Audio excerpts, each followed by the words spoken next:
Melah-melah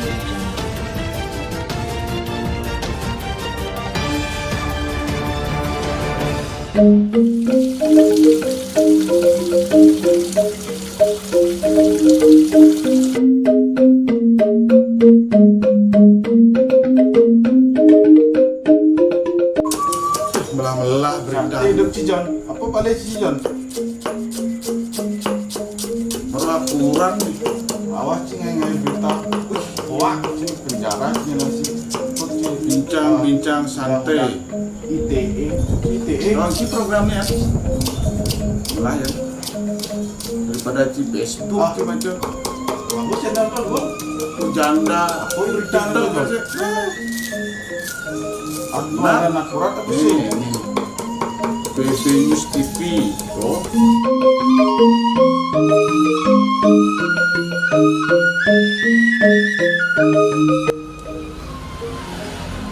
Om Swastiastu, semoga kalian semua selalu sehat dan berbahagia. Sahabat BB News, ketemu lagi di acara Bincang-Bincang Santai. Hari ini kita akan membahas tentang anak muda, tokoh muda. Seperti diketahui, data global saat ini menunjukkan bahwa peran generasi muda dalam pembangunan dunia sudah sangat tinggi. Orang-orang kaya dunia sekarang didominasi oleh orang-orang muda. Begitu juga dengan kiprah di dunia politik. Sekarang banyak pemimpin muda yang hadir, baik di level bupati, di level legislatif, semuanya hadir memberi kontribusi kepada pembangunan kita. Hari ini kita akan bertemu tokoh muda juga, tokoh muda masyarakat Gianyar yang sebelumnya merupakan pebisnis, sekarang turun di kancah politik. Hari ini kita mendengarkan pengalaman beliau, paparan beliau, dan semoga memberi inspirasi bagi kita semua. Hari ini kita sudah berada di rumahnya Bapak Putu Febri Andare. Om Swastiastu. Mungkin kita bincang-bincang dulu santai. Saya juga ditemani teman di tiang saking jurnalis Bapak John Kadir. Om Swastiastu, para sami. Oke. Pak tuh mungkin sedikit bisa dijelaskan sekarang kan peran generasi muda dalam kancah politik, kancah bisnis sekarang kan sudah naik.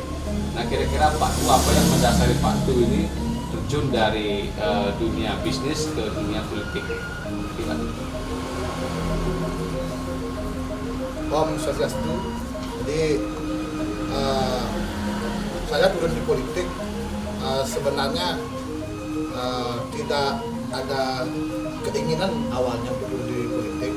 Saya awalnya hanya merupakan pebisnis, dari bisnis pariwisata sampai ke bahan bangunan. Di tahun 2009 saya turun di politik secara resmi, meskipun pengabdian saya di partai itu hanya untuk berorganisasi karena saya senang berorganisasi. Nah, setelah saya turun di politik tahun 2001 saya jadi pengurus ranting dan 2004 menjadi pengurus ranting, 2009 jadi pengurus PAC. Nah, di sana ada kesempatan saya untuk mengabdikan diri di politik sehingga saya ditugaskan untuk maju di partai untuk menjadi caleg di 2009.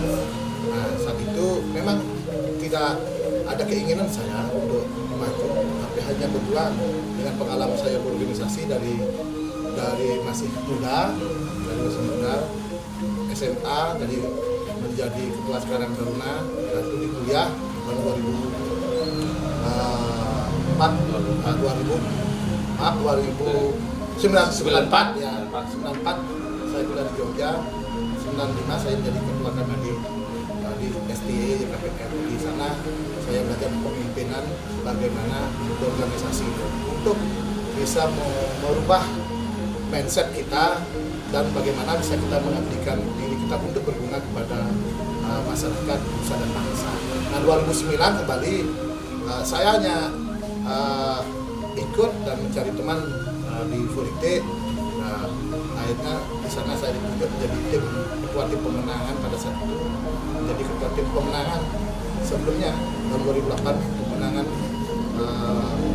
pilkada Bali khusus untuk ketua tim pemenangan di Sukoharjo. Nah, 2009 tidak saya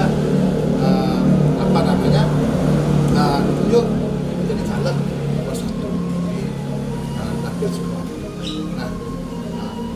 awal memang saya tidak menduga ternyata politik itu semuanya juga ada di tangan. Apakah kita ditunjuk dan tidak, saya tidak ada keinginan seperti itu. Tapi tetap bergerak dan berjuang.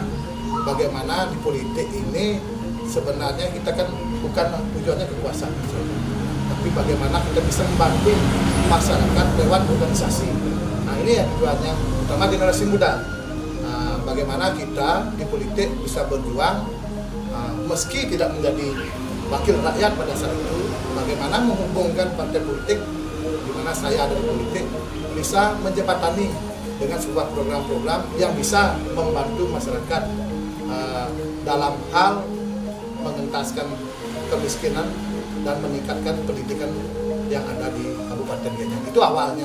Itu kan kita bicara sedikit ya, kalau bicara masalah politik orang bicara masalah umum, biasanya orang pastilah yang menjadi pengurus partai itu ada bentuk dengan partai lah.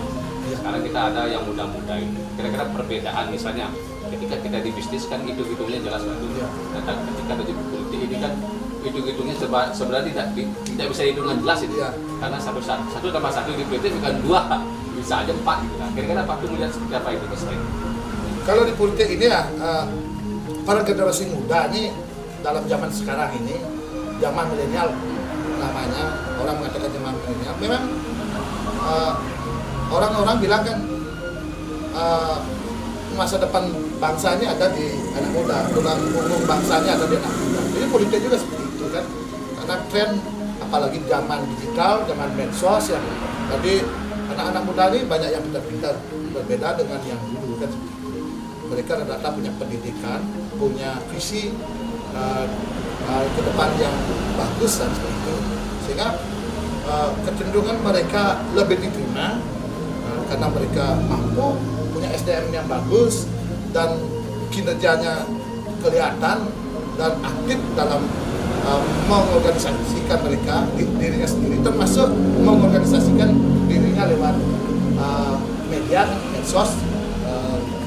Di zaman sekarang itu akhirnya lebih diterima mereka daripada kalangan-kalangan yang memang berumur, karena dianggap lebih energik. Mungkin juga karena faktor pemilih sekarang itu kebanyakan generasi muda ya. Ya, jadi, karena satu sisi memang anak muda ini menjadi full-getter di saat menjadi wakil dari generasi muda untuk menjadi anggota dewan, apa di waktu itu masih jiwa menggebu-gebu, emosional, apa pernah menentang sesuatu kebijakan karena emosional sebagai generasi muda menjadi anggota dewan, atau malah itu menjadi inspirasi untuk membuat ide-ide yang baru?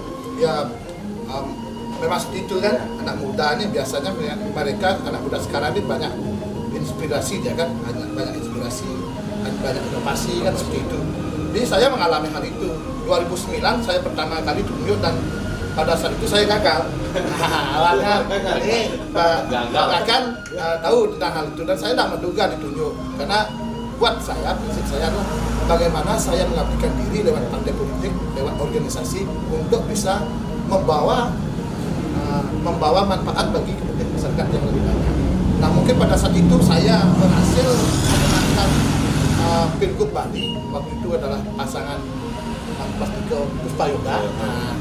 Nah akhirnya satu-satunya di kecamatan seperti mana, akhirnya saya tidak menduga, tidak menyangka akhirnya saya ditunjuk waktu itu masih nomor urut menjadi nomor urut 1 kan itu luar biasa.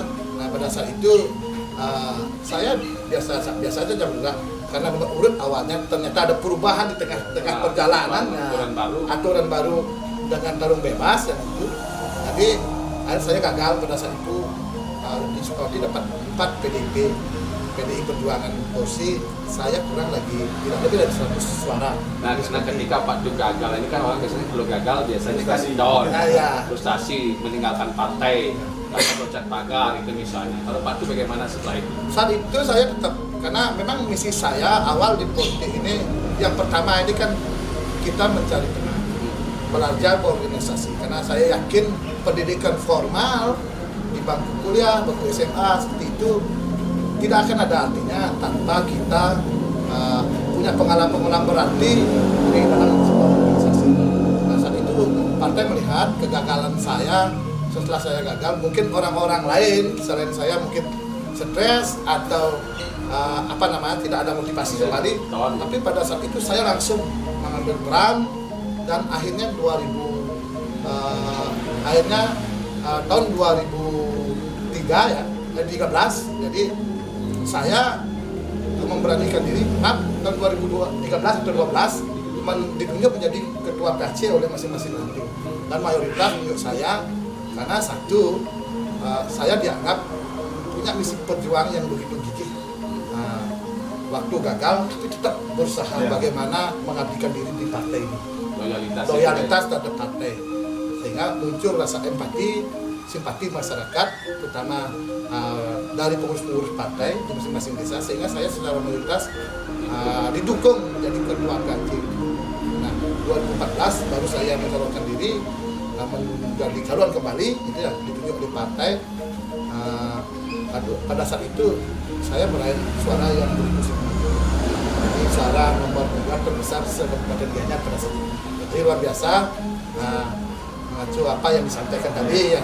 Jadi peran anak muda luar biasa.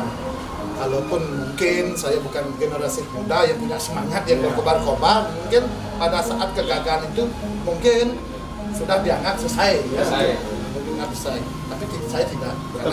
Tetap berjuang. Karena saya punya keinginan setelah saya menjadi calon dan punya akhirnya keinginan menjadi anggota dewan hanya lewat jalur yang resmi, jalur legislatif. Saya mampu memperjuangkan apa yang menjadi aspirasi masyarakat. Ini kan setelah Pak Du gagal, sudah itu berhasil selanjutnya. Nah, setelah duduk menjadi anggota dewan ini, kira-kira apa yang menjadi target-target Pak Du waktu itu? Sampai sekarang lah kira-kira. Ya, saya duduk dengan ketua dewan, saya fair menyampaikan, jadi saya hanya satu target saya, bagaimana memperjuangkan daerah pemilihan saya, konstituen saya secara khusus dulu, dan itu mendedikasikan hidup saya untuk lebih besar lagi untuk masyarakat Kabupaten Gianyar. Jadi banyak hal, dan pada saat saya terpilih dengan jumlah suara yang begitu signifikan, jadi partai memberikan memberikan penunjukan atau memberikan kepercayaan apresiasi kepada saya menjadi ketua Komisi 4. Jadi banyak hal yang bisa kita lakukan karena saya ingin merubah bagaimana Gianyar ini menjadi lebih baik. Waktu itu awalnya saya berdiskusi dengan pemimpin Gianyar, Pak Bupati, waktu itu Pak Gubernur dan Pak Agus Mayaste, bagaimana pendidikan di Gianyar itu lebih maju.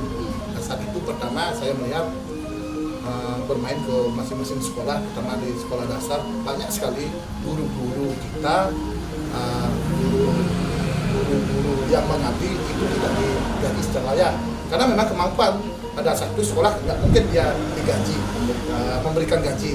Nah, saat itulah saya meminta kepada Dinas Pendidikan bagaimana caranya agar bisa memberikan kelayakan terkait dengan naskah mereka, karena mereka itu mendidik.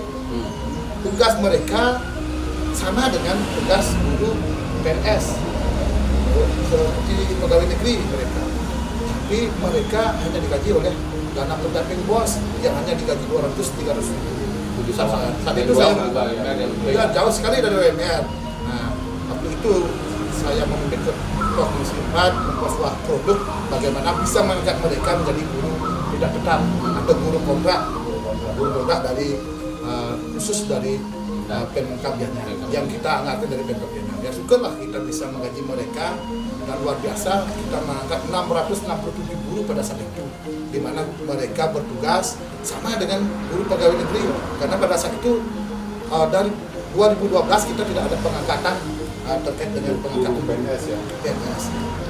Nah, itu kan sudah ini Pak Du, artinya perjuangan Pak Du di Komisi 4 dulu. Nah, sekarang kan kita bicara masalah komisi, sekarang pindah komisi ke Komisi 3 kita membidangi dengan apa yang Pak Du?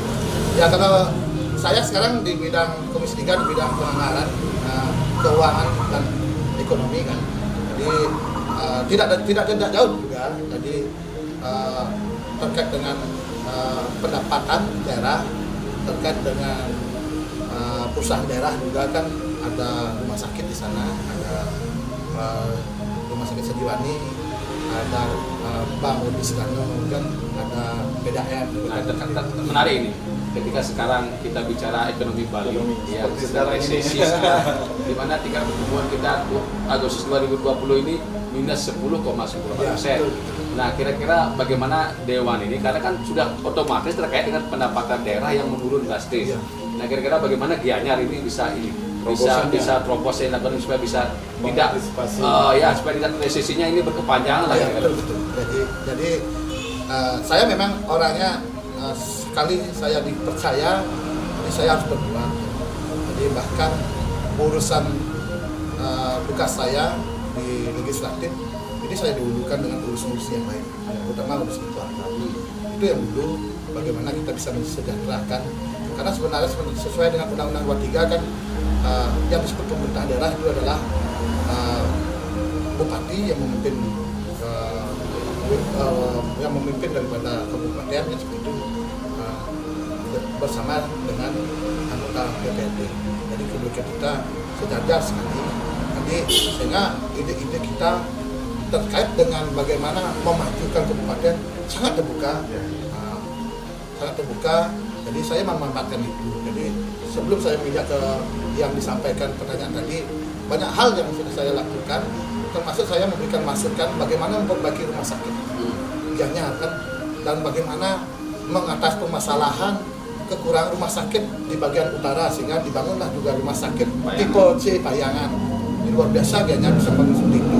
Dan bagaimana memberikan pengobatan atau pelayanan kesehatan gratis kepada seluruh masyarakat Gianyar. Dan saya yakin pengobatan atau pelayanan rumah sakit pelayanan kesehatan gratis kepada masyarakat Gianyar tanpa melihat mereka kaya dan miskin. Nah, seperti itu kan. Yang penting mereka tidak mampu berobat dan tidak memiliki jaminan kesehatan, mereka digratiskan. Hanya di Gianyar bisa seperti itu. Dan ini saya berikan masukan kan luar biasa Bapak Pati yang dipimpin oleh Bapak Agus Mayasto, banyak hal lompat-lompatan terjadi. Nah, sampai sekarang dan saya ditugaskan Komisi 3 juga koordinasi itu sangat bagus bagaimana merencanakan anggaran pendapatan daerah. Jadi semenjak dipimpin oleh Bupati Gianyar Bapak Agus Mayasto, ini kan lompatnya luar biasa. Terobosannya. Catatan kami dulu 2018 PAD kita hanya ditarget 600 miliar. 2019 beliau berani menargetkan PAD kita menjadi 10 triliun lebih. Dan di 2020 andai tidak ada Covid, ini menargetkan 1,2 triliun lebih. Melompati dan jauh meninggalkan selama ini yang meraih peringkat kedua PAD-nya adalah Denpasar, termasuk APBD dan PAD kan. Jadi seperti yang disampaikan tadi, koordinasi kita bagus sekali. Jadi bagaimana mengoptimalkan potensi-potensi pendapatan kita yang memang belum tergarap selama ini. Bagaimana kita memaksimalkan pajak online dan bagaimana kita mendata pendapatan kita seperti hotel, restoran, villa-villa yang selama ini luput dari pendapatan, dari bantuan. Karena mereka ini kan berusaha harus membayar pajak kan, dan sedangkan mereka memungut pajak PHR, tapi tidak disetorkan. Nah, inilah yang dilakukan dan kita bantu dari fungsi pengawasan kita di DPRD, kita juga turun-turun membantu dari pemerintah, jadi dipimpin oleh Bapak Agus Mayasto, sehingga optimal sekali di 2009 target pendapatan kita tercapai hampir 1 triliun 998 miliar, kurang 2% dari target. Itu mengantarkan Gianyar itu nomor 2 dan sehingga terjadilah perubahan-perubahan yang begitu drastis. Di sana sini terjadi pembangunan, di sana sini terjadi pembangunan sekolah, di sana sini akhirnya ada fasilitas-fasilitas bagaimana siswa tidak usah lagi diantar oleh orang tuanya, tapi ada bus sekolah. Nah, ini kan ada terobosan itu. Nah, di 2020 sebelum Covid kita menargetkan APBD itu 3 triliun lebih dengan PAD 1,2 triliun. Awal sebelum Covid, ini kalau di Cina sudah mulai di Covid ya, di Jakarta sudah terasa di bulan Januari, kita kan belum terasa. Januari, Februari, Maret ternyata target dari PAD kita jauh melampaui target. Andai saja ya di atas target. Andai saja tidak ada COVID, saya yakin target 1,2 triliun pasti akan tercapai karena sinergisitas antara kita dengan pemerintah, terutama Bapak Bupati yang begitu rajin untuk masyarakat mendata pendapat kita agar tidak bocor, gitu kan, ada pasti bisa tercapai. Sayang COVID mulai bulan April kita sudah mulai menurun, bahkan sekarang nol. Tapi Bapak Bupati luar biasa ini tetap mereka bisa menganggarkan pembangunan dengan memaksimalkan PAD potensi yang tidak tercapai ini. Jadi Pak Bupati rajin ke pusat meminta bantuan, syukur ini kita dibantu, ada beberapa sekolah dibantu dari dana pusat, ada itu dibantu pasar sini dari dana pusat juga, setelah itu pasar Gianyar itu pinjaman, dan juga ada pembangunan 9 juta, termasuk juga penataan kota Gianyar dan pembangunan, melanjutkan pembangunan rumah sakit lagi 150 miliar. Bagi saya ini yang pas, inilah contoh pemimpin muda. Ini jawaban yang disampaikan tadi kan. Tadi orang generasi muda ini mereka punya ide, punya inovasi, tapi berani dia. Anunya berarti apa namanya, dia langsung berani eksekusi. Kalau berani eksekusi. Tidak banyak pertimbangan Merubah sistem lama ke sistem baru agar meminimalisir untuk kebocoran yang ada. Ya, ini lah artinya kalau pemimpin kita muda, mereka pasti punya inovasi, dan inovasi ini berani dia terapkan, hasilnya seperti di Gianyar ini. Jadi kita jauh melompati daerah-daerah lainnya, mohon maaf daerah lainnya. Jadi dan saya dan masyarakat Gianyar merasakan hal itu, dan bukan karena saya bergabung bersama beliau di organisasi, tapi ini nyata yang disampaikan lewat aspirasi kami yang kami selami di masyarakat, bahwa Gianyar sekarang meskipun dalam posisi pandemi COVID masih tetap membangun. Dan satu hal, justru dalam pandemi COVID inilah pembangunan harus tetap dilakukan dengan segala cara, karena untuk mengatasi terkait dengan defisit kan, resesi yang ada sekarang ini, bagaimana rakyat bisa hidup, seharusnya program-program terkait program pembangunan yang langsung disalurkan lewat pembangunan kepada masyarakat, pembangunan fasilitas umum, dan pemberian bantuan kepada UMKM, stimulus dan yang lain, ini yang dibutuhkan. Dan Gianyar lagi membangun sehingga uang yang beredar di masyarakat ini akan lebih banyak, sehingga bisa ya, dengan kata lain, dengan dibangunnya infrastruktur yang lainnya itu kan menggerakkan roda perekonomian, itu intinya. Jadi belanja pemerintah pun akan menggerakkan roda perekonomian. Nah tadi kan udah jelasin Bapak Turi. Jadi kira-kira kalau misalnya kan kalau Pak Dir bisa di Malang, udah kali tersebut pasti hidup kan, isinya terus ditinggal, biasanya hidup. Nah, anggota dewan kan pasti tuh. Oh iya dewan, orang padu, boleh nyedang kopi ternyata di mana sih di luar. Ajar segitu. Nah kira-kira kan Pak Du punya itu apakah? Nah ini kan sesuatu yang wajar saja gitu aja. Nah kira-kira bagaimana Pak Du? Kenapa dari Pak Du dari cara pintar merayu atau bagaimana? Ya, kan seperti mungkin belum utuh saya sampaikan tadi. Jadi istri saya sebenarnya saya aja dari kuliah di Jogja, ketemu di sana, aktif di KMADI. Saya dianggap senang berorganisasi, dia juga senang berorganisasi kan. Jadi chemistry-nya hampir sama ya. Mungkin dia siap untuk menghadapi situasi kondisi di mana saya dipercaya dan membagi waktu dengan rakyat kan. Tapi pada intinya sekaligus ini pesan ya. Saya tidak akan bisa seperti ini tanpa dukungan istri kan. Pasti itu. Ya. Kalau ada biar sukses siapa yang di sampingnya. Pasti itu. Kalau di sampingnya banyak ini berbahaya. Tidak mungkin, Bang Akan ya, tidak mungkin itu akan bisa tercapai tanpa ada dukungan istri di belakang.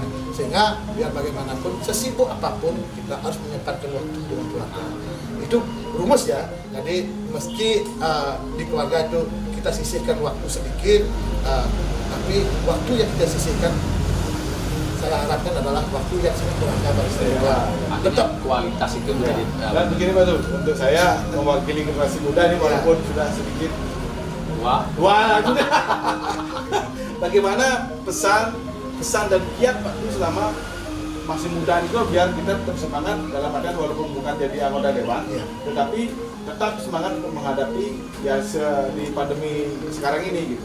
Ya, Pesannya untuk pemuda-pemuda, Pemuda. generasi pemuda lah yang sebagai penopang untuk kedepannya untuk bangsa ini dan saya kiatnya jadi generasi muda, masyarakat Gianyar, Bali pada umumnya, mari kita berjuang mengentaskan pandemi ini, menyelesaikan pandemi ini dengan tetap kita menjaga diri kita, menjaga imun kita dengan protokol kesehatan. Jadi intinya itu, karena COVID ini sebenarnya bukan konspirasi ya. Jadi saya dari dulu itu dalam menyampaikan, saya tahu betul bagaimana rumah sakit kita penuh saat ini kan, bahwa COVID ini bukan fiktif, ini nyata. Kita ikuti protokol kesehatan apa yang sudah menjadi instruksi daripada pemerintah, bagaimana kita bisa mengikuti protokol kesehatan, utamanya hindar dulu berkumpul lebih banyak, yaitu selalu pakai masker, jaga jarak, dan tetap menjaga imun tubuh dan menjaga kesehatan kita. Jadi itu dulu saya sampaikan kepada generasi muda. Nah, setelah suasana ini kita lewati, mari kita berkarya untuk nusa dan bangsa, bagaimana kehidupan kita ke depannya bisa lebih baik. Mungkin itu pesan saya untuk generasi muda, dan saya yakin generasi muda kita di Gianyar, di Bali, dan di Indonesia pada umumnya akan bisa melewati masa-masa sulit ini, terutama di Bali. Karena bagi saya di Bali yang paling terasa dampaknya luar biasa, karena saya juga kemarin terkait dengan refocusing penanganan COVID, saya sempat ke Jawa Tengah, saya juga sempat ke Lombok. Jadi setelah saya pelajari, ini ternyata kita di Bali yang paling pertama, karena kita belum siap. Kalau mereka kan aslinya agraris, mereka petani, dalam suasana apapun tidak terpengaruh. Sehingga pandemi COVID ini pembelajaran bagi kita bagaimana pemerintah.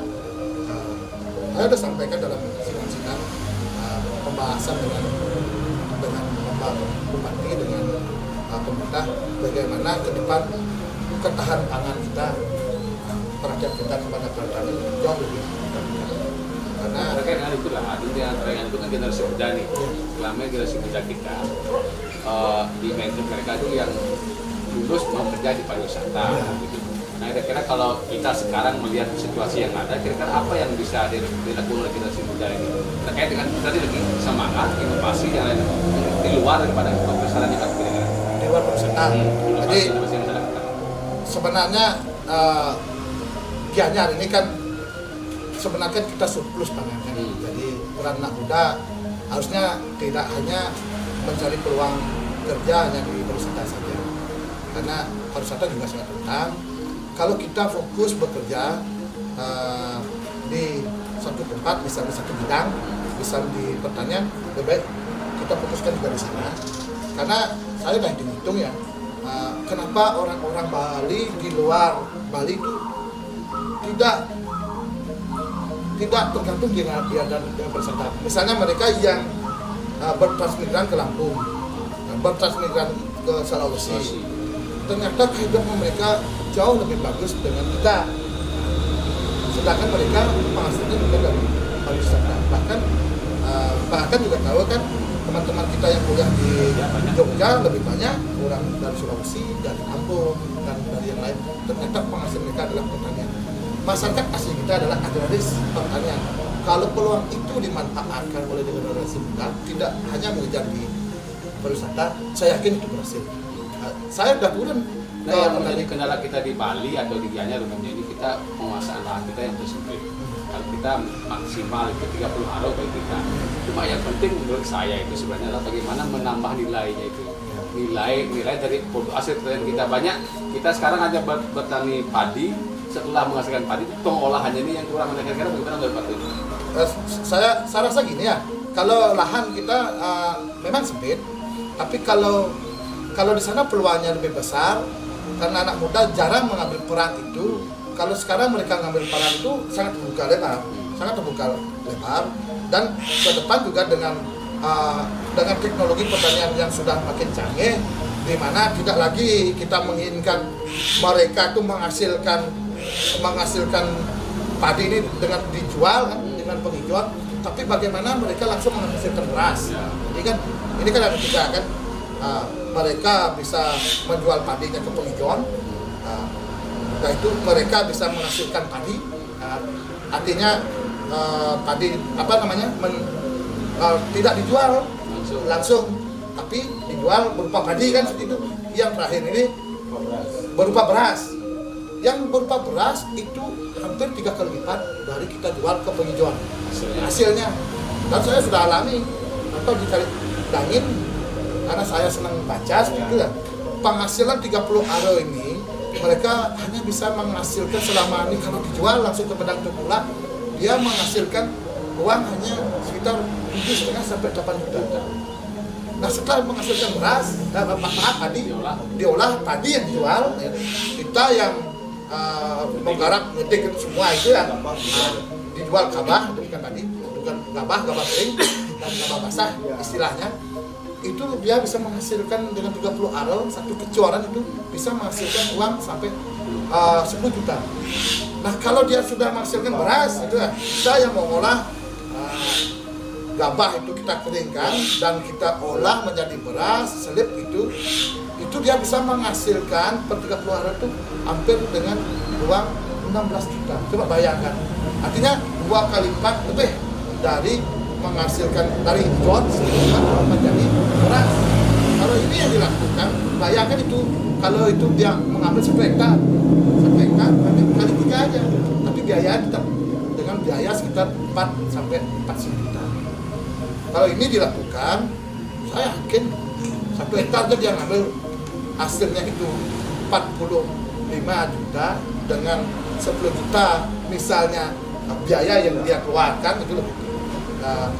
Nah, kurangnya aja itu kan dia bisa menghasilkan dalam 4 bulan ini dengan mengambil lahan pekerjaan 1 hektar itu sekitar 30 juta 4 bulan loh. Dimana ada gaji yang bisa, sekarang orang muda baru ya ingin mencari pekerjaan di pariwisata langsung bisa mendapatkan penghasilan per 3 bulan 4 bulan itu hampir 40 juta. Tidak ada itu. Saya yakin 35 ya, 2,5 juta lah per bulan. Ya, tidak ada. Nah, kalau ini diambil itu dengan 1 hektar. Karena dengan teknologi pertanian ini dari Dinas Pertanian menyampaikan sebenarnya BEP terkait dengan pertanian ini kan 2 hektar. Mereka baru bisa menghasilkan, mendapatkan keuntungan besar apabila mereka mengambil lahan, mengerjakan lahan 2 hektar. Tapi dengan teknologi pertanian sekarang tidak ada lagi pakai kerbau dekam, tidak ada lagi ngetik seperti itu. Orang sekarang udah pakai kan mesin juga kan, mesin doros namanya kan. Nah itu tidak ada lagi, termasuk mulo pun sekarang sudah pakai teknologi, semuanya sudah pakai teknologi. Dan yang terakhir nyelip pun sekarang mengeringkan itu ada mesin keringnya, langsung nyelip menjadi beras padi itu udah langsung langsung mengering dia. Jadi itulah teknologi pertanian. Kalau ini bisa kita fokus, anak muda juga tidak semuanya mengambil peran di pariwisata dan pekerjaan formal yang lainnya. Kita kembangkan pertanian. Saya yakin ini bisa bertahan kita. Dan sudah siap. Untuk mungkin ini terakhir, saya mau memberikan Pak Tut 3 kata. 3 kata yang paling penting menurut Pak Tut sekarang ini apa Pak Tut? 3 kata yang mungkin bisa menjadi kunci dari kepada generasi muda. 3 kata bagi saya itu kerja, optimis, berhasil. Oke, kerja, optimis dan berhasil. Berhasil. Oke, terima kasih Pak Tut. Saudara sekalian, teman-teman sekalian, pada acara bincang-bincang santai kali ini, Soekarno, proklamator kita pernah bilang, berikan aku 1000 orang tua, akan kucabut gunung Semeru dari akarnya. Tapi berikan aku 10 pemuda, aku akan guncangkan dunia. Jack Ma juga bilang, energi ekonomi global terletak di generasi muda. Inilah saatnya generasi muda kita mengambil peran, mengambil jatah untuk bagaimana kita bisa maju bersama untuk pembangunan bangsa dan negara. Tidak perlu terlalu besar, hal-hal kecil pun bisa kita lakukan untuk bangsa ini. Demikian bincang-bincang santai kali ini. Semoga kalian selalu sehat dan berbahagia. Om Santi Santi Santi Om.